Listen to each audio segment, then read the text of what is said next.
Okay, so we're gonna do the do while loop. So, do while loop na yung gagawin natin.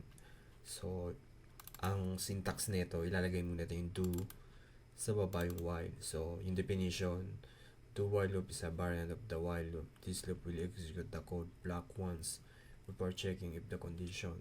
So, ano ibig sabihin yun?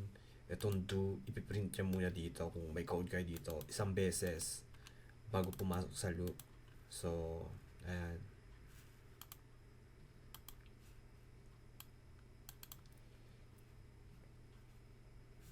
So, ayan, pag niran nyo, parehas lang ng while, diba? So, dito, plus, plus, dito sa baba. So, hindi ko to gano'ng ginagamit yung do while loop. So, mas maganda yung while for each.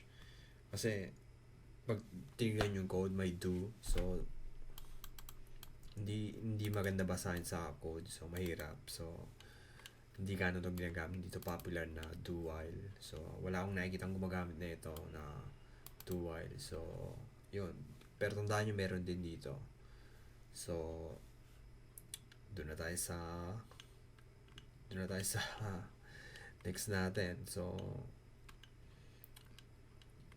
okay. So, yun na. Doon na tayo sa for each. So, for loop na tayo.